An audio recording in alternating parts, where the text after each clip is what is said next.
You are perfectly brilliant, and so is your dog. I think that our dog culture is so deeply embedded in behaviorism, and that the idea of shaping behavior, including the ideas of rewarding good behaviors so that we get more of that, and punishing or ignoring bad behaviors to try to get less of that, right? Now, hearing me say it like that, it sounds like, well, hello, that sort of is what we want, right? But, and it's a big but, only on a very shallow surface level do we want that. Let's talk about it.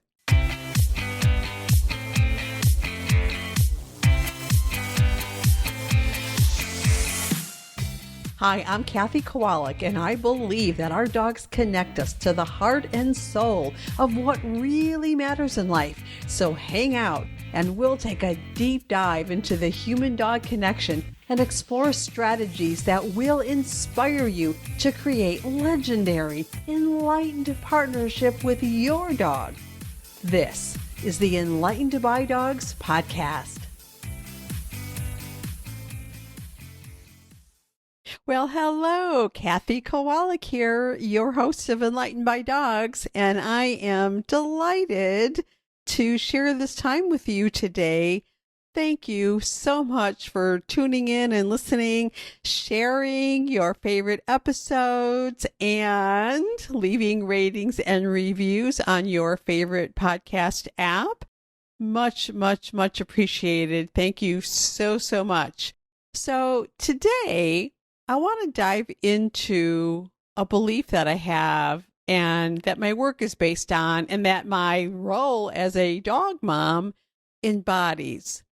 And that is that no matter how your dog is behaving, and no matter how you are responding to that behavior, you are perfectly brilliant, and so is your dog.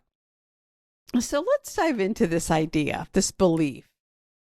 I think that our dog culture is so deeply embedded in behaviorism, and that the idea of shaping behavior, including the ideas of rewarding good behaviors so that we get more of that, and punishing or ignoring bad behaviors to try to get less of that, right? We have this is behaviorism, and this is our life with dogs. Now, hearing me say it like that, it sounds like, well, hello, that sort of is what we want, right? But, and it's a big but, only on a very shallow surface level do we want that. Let's talk about it. When we embrace behaviorism as a dog mom, I think that we end up seeing our dogs as a simple collection of behaviors needing to be shaped, manipulated to suit our desires, etc., instead of our dogs being a socially intelligent, emotionally rich, sentient being who is in need of full expression and experience and development. Now, that doesn't mean that those who take a behaviorist approach and actively use rewards or timeouts or ignoring tactics are saying or even believing that dogs are inherently bad. However, I believe that inherent in the idea that we have to punish dogs or ignore dogs or reward dogs for being loving and kind and respectful is this idea of trust. And what I really mean is a lack of trust. I mean, the thing is, we feel a strong need to control when there is no trust between two or more beings, right?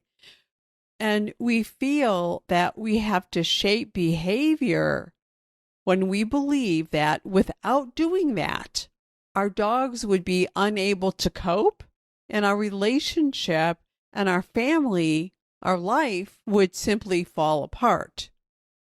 Now, to me, this sounds like there is a fundamental assumption of badness of our dogs that I just refuse to buy into. For example, let's put this into real life.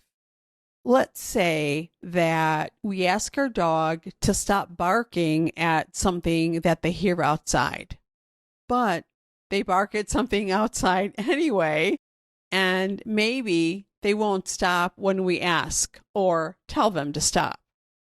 Now, when that happens, it's easy to jump into my dog is bad conclusions in our thinking, even subconsciously. And so we go into thinking like, well, my dog is refusing to listen. My dog doesn't respect me. My dog is trying to be the boss. Maybe not many of us think that, but some of us do. Or more commonly, why won't my dog ever listen to me? And there is an under the surface assumption of badness when we are in that type of thinking, right? And that our dog is like willingly choosing to make life hard for us versus a more partnership approach in our thinking, which might sound something more like this. So our dog is barking. We ask our dog to stop. We've told our dog in the past that, we don't like barking at whatever. And so our dog is barking and we ask them or tell them to stop and they can't or they don't. And a partnered thinking dog mom might say, wow, I guess my dog is really worried about that noise he hears outside. Or, my dog is feeling a little edgy today. I wonder why. I wonder what's going on. I mean, think about it. Think about this. If I hear a disturbing noise outside one evening and I call my husband to check it out, taking him away from that football game he's watching, I don't think that anyone would say to me, Kathy, it really seems like you are not respecting your husband. I mean, they would probably say, oh man, that did sound disturbing. I hope it's nothing, right? Right? And so I think that the idea that underneath our dogs sometimes bad, I'm air quoting, bad behavior, that they are good dogs, right? So underneath their sometimes bad behavior, they're just good dogs. They are perfectly brilliant dogs. And the same way that we are good, perfectly brilliant dog moms underneath our sometimes bad behavior. I mean, I think that idea is revolutionary and leads us to have a completely different framework to create a life of compassion, connection, and cooperation with our dogs. And well, with everyone else in our life too, and ourselves. And when we think about our role as a dog mom from this shifted perspective, we can begin to see ourselves as raising our dogs as an intelligent being with complex emotional needs, the same as us, instead of needing to police, control, and shape them to be obedient. Now, hear me when I say this. This is not an either or type of situation, right? Coming from this perspective doesn't mean that when our dog jumps on us hard, like with a gut punch, or grabs food roughly out of your hand, making contact with their teeth, that it's okay. And we definitely don't justify saying, oh, well, I guess my dog is just having a hard day today. Like, no, like that's not what we're doing here. But what we do is often respond to our dog's behavior like that reactively, right? And then, so our dog gut punches us or grabs our fingers, when we give them a treat or with our ball or something. And then our thoughts start to spiral into this, like, my dog is intentionally hurting me, as if your dog wanted to do it. I mean, no, that is just not true. I mean, inside, your dog feels, I don't know, out of control too. And they don't like the way they feel just as much as you don't like the way you feel when you react to it. You know what I'm saying? And so, when that happens, we need to interrupt our thought spiral that makes our dogs out to be intentionally bad, intentionally choosing to behave bad. And instead, pause, breathe, connect. Take that moment. And instead of reacting, interrupt your own thought and behavior spiral. That means that it's like we're in a better place. We're putting ourselves into a better emotional place to be an effective parent. Now we can interrupt your dog's own emotional spiral that caused the behavior, the bad, quote unquote, bad behavior in the first place. And we could respond with something like, oh, I know you really wanted that yummy treat and that you didn't want to miss your turn, because, maybe you had two dogs, that you're giving treats to. I get it. Right. So that's like the empathy, compassion piece. I get it. But it hurts me when you do that. And that is not something that we do in our family. We don't do that to one another. So let's stop and do something to calm ourselves before we try this again. Right? There's a difference, and that's what we want to do. And these crucial moments are like what I call choice points. And all of these moments that end up, all of these moments combined, right, when we are able to do this and we make these new choices, when we are at these choice points, all of these moments end up changing our life.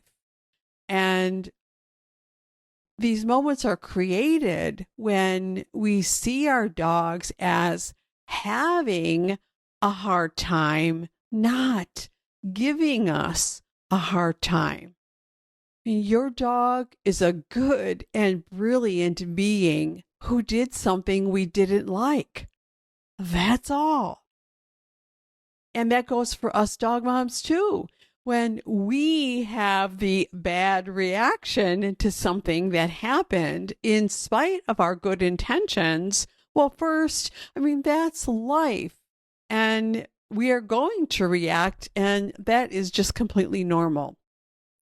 And it's important to pause, breathe, and connect then too when we think about our own behavior, because you are a good dog mom, a perfectly brilliant dog mom, and an amazing human being who did something you didn't like. That's all. So we figure things out. We get curious. We stay compassionate. We take our next baby step with the perspective that we are all doing the best we can and that we are all learning, growing, and becoming.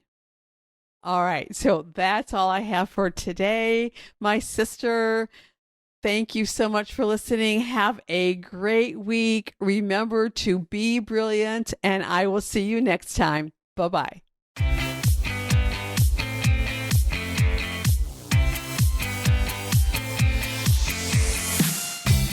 Thanks so much for listening. And hey, if you would like to work with me so that I can help you discover the missing pieces you need so that you and your dog can finally be happy and enjoy life together, then head on over to dancingheartsdogacademy.com and request your invitation to join us in the Brilliant Partners Academy when the doors open for the next enrollment. See you next time, and remember, a brilliant partnership with your dog makes your whole life brilliant.